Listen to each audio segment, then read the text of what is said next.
Assalamualaikum warahmatullahi wabarakatuh. Perkenalkan, saya Destiawahini Sabila dari Bimbingan Konseling Islam semester 2 Fakultas Usuluddin Adab dan Dakwah YIN Syekh Nurjati Cirebon. Tujuan dari pembuatan video ini untuk tugas mata kuliah Pendidikan Kewarganegaraan, yakni meresum dan menjelaskan buku yang sudah saya baca karya Sulaiman M.A. yang berjudul Pendidikan Kewarganegaraan untuk Perguruan Tinggi yang terbit pada tahun 2016 dan diterbitkan oleh Yayasan Banda Aceh, berisikan 157 halaman.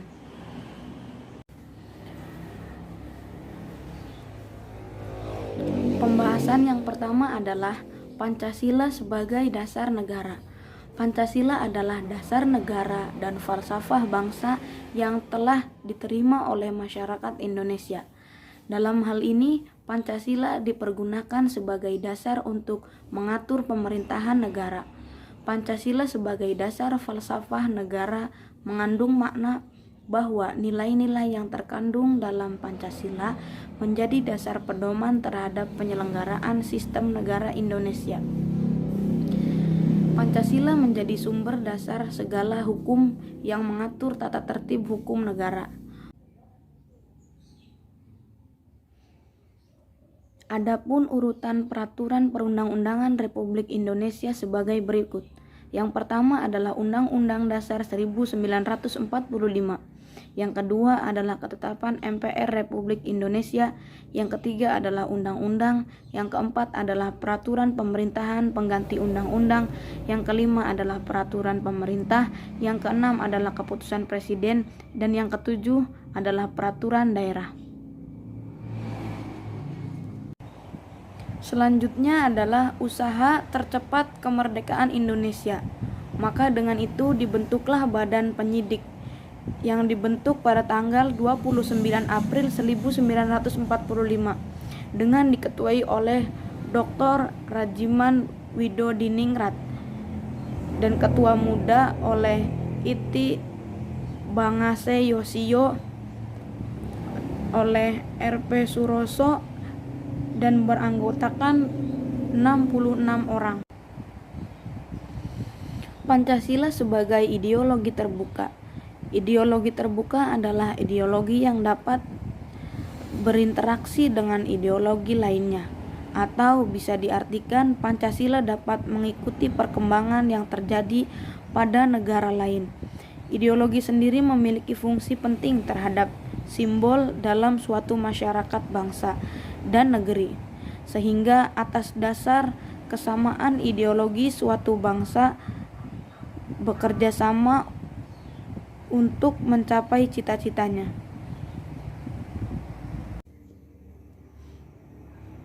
Selanjutnya adalah Pancasila sebagai etika politik. Etika politik Pancasila.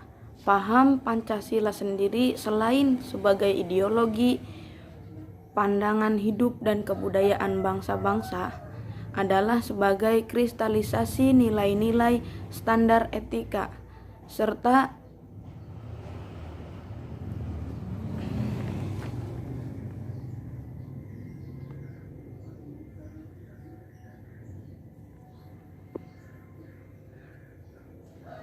manifestasi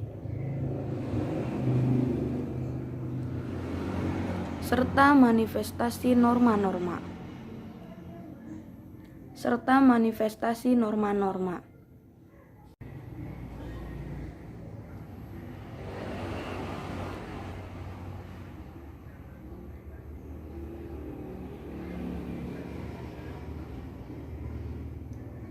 Dalam aspek moralitas, pikiran, tindakan, dan ucapan. Sebagai falsafah dan ideologi, Pancasila tidak hanya merupakan sumber peraturan perundang-undangan, melainkan sebagai sumber moralitas, terutama hubungannya dengan legitimasi kekuasaan hukum, serta berbagai kebijakan politik dalam pelaksanaan dan penyelenggaraan negara.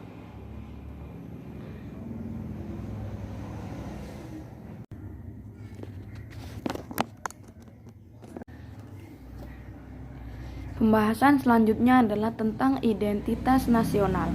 Salah satu cara untuk memahami identitas suatu bangsa adalah dengan cara membandingkan suatu bangsa dengan bangsa lainnya, dengan cara mencari sisi umum yang ada pada bangsa itu.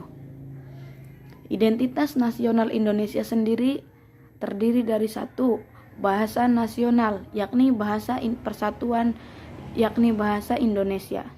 Yang kedua, bendera negara, yakni bendera merah putih. Yang ketiga, lagu kebangsaan Indonesia Raya.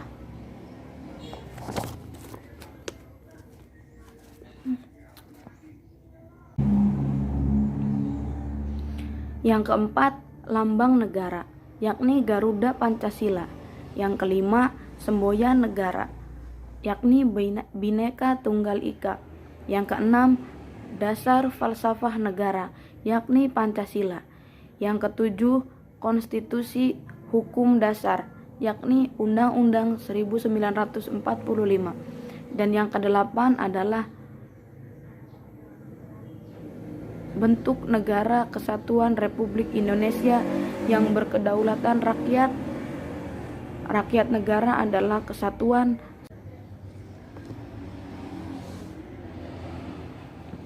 8. Bentuk negara kesatuan Republik Indonesia. 9. Sistem politik yang digunakan adalah demokrasi.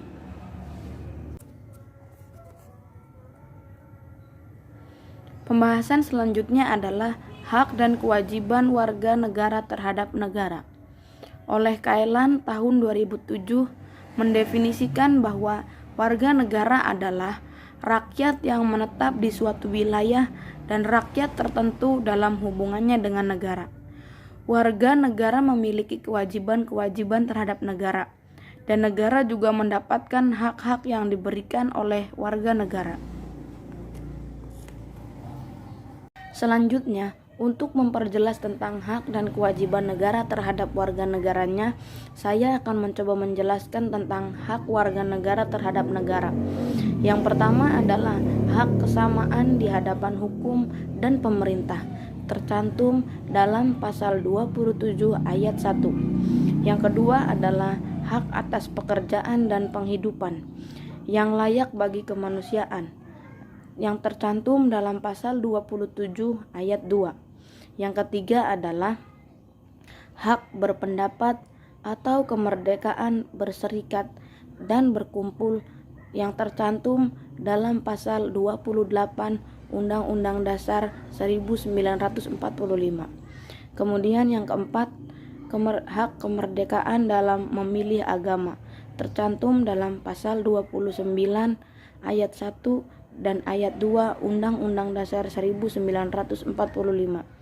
Kemudian yang kelima, hak dan kewajiban membela negara yang tercantum dalam pasal 30 ayat 1 Undang-Undang Dasar 1945. Yang keenam adalah hak mendapatkan pengajaran atau pendidikan yang tercantum dalam pasal 31 ayat 1 dan 2. Yang ketujuh adalah hak pengembangan kebudayaan Indonesia, tercantum dalam pasal 32 ayat 1 Undang-Undang Dasar 1945.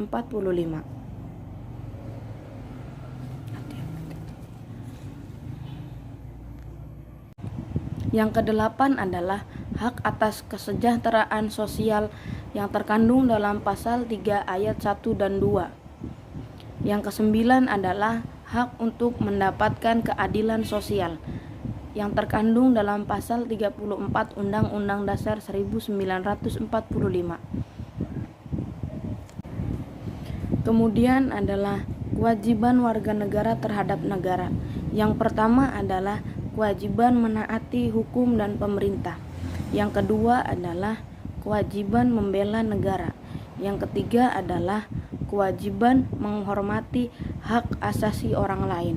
Yang keempat adalah kewajiban menjalankan hak dan kebebasannya, di mana setiap orang wajib tunduk kepada pembatas yang ditetapkan dengan undang-undang agar menjamin pengakuan serta penghormatan atas hak dan kebebasan orang lain.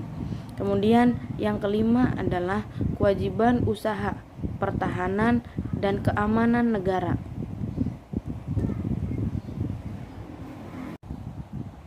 Selanjutnya adalah hak dan kewajiban negara terhadap warga negara, yakni hak pemerintah. Pertama, menciptakan peraturan dan perundang-undangan yang dapat mewujudkan ketertiban dan keamanan bagi seluruh rakyat.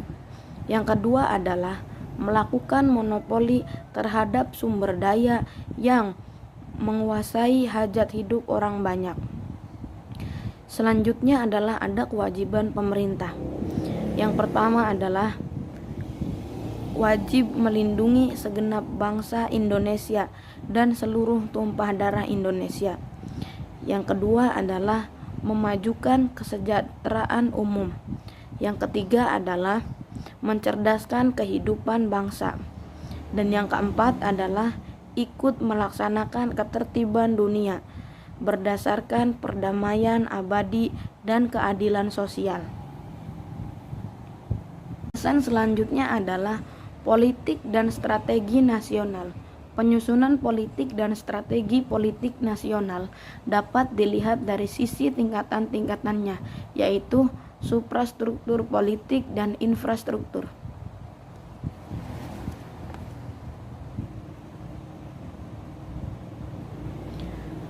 Suprastruktur politik disusun berdasarkan sistem kenegaraan menurut Undang-Undang Dasar 1945, yakni pertama, Majelis Permusyawaratan Rakyat atau jika disingkat menjadi MPR.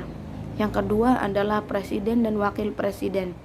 Yang ketiga adalah Dewan Perwakilan Rakyat atau jika disingkat menjadi DPR. Yang keempat adalah Dewan Perwakilan Daerah, jika disingkat menjadi DPD. Yang kelima adalah Badan Pemeriksa Keuangan atau jika disingkat BPK. Yang keenam adalah Mahkamah Agung atau MA. Yang ketujuh adalah Mahkamah Konstitusi. Yang kedelapan adalah Komisi Yudisial. Sedangkan yang kesembilan adalah Komisi Pemberantasan Korupsi atau akrab sebagai KPK. Kemudian infrastruktur politik. Infrastruktur politik merupakan sarana yang akan dicapai oleh rakyat Indonesia. Adapun lembaga-lembaga yang ada dalam masyarakat disebut infrastruktur politik, yang mencakup perataan politik seperti partai politik, organisasi masyarakat, media massa, atau kelompok kepentingan. Penjelasan selanjutnya adalah tentang Konstitusi NKRI. Negara Republik Indonesia sebagai negara hukum memiliki konstitusi yang disebut dengan Undang-Undang Dasar atau UUD 1945 yang dirancang sejak 25 Mei 1945 sampai 16 Juli 1945 oleh Badan Penyidik Usaha-Usaha Persiapan Kemerdekaan Indonesia atau BPUPKI. Kemudian pada hari Sabtu tanggal 18 Agustus 1945 disahkan dan ditetapkannya Undang-Undang Dasar atau Konstitusi Negara Republik Indonesia. Sejak itu Indonesia menjadi suatu negara modern karena sudah memiliki suatu sistem ketatanegaraan. Perkembangan demokrasi di Indonesia dapat diklasifikasikan menjadi 4 periode, yaitu periode 1945 sampai 1959. Kemudian periode 1959 sampai dengan 1965. Kemudian periode 1965 sampai dengan 1998. Dan yang terakhir adalah periode 1908 sampai sekarang. Yang pertama adalah demokrasi periode 1945 sampai 1509. Demokrasi ini dikenal dengan demokrasi parlementer. Sistem demokrasi ini mulai berlaku sejak sebulan setelah kemerdekaan Indonesia.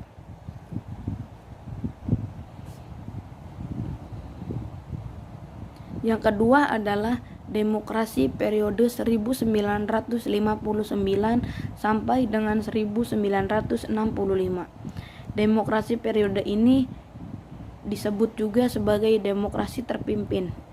Yang ketiga adalah demokrasi periode 1965 sampai dengan 1998. Demokrasi ini merupakan demokrasi Orde Baru, tepatnya masa pemerintahan Presiden Soeharto. Dan yang keempat adalah demokrasi periode 1908 sampai dengan sekarang. Pendidikan demokrasi.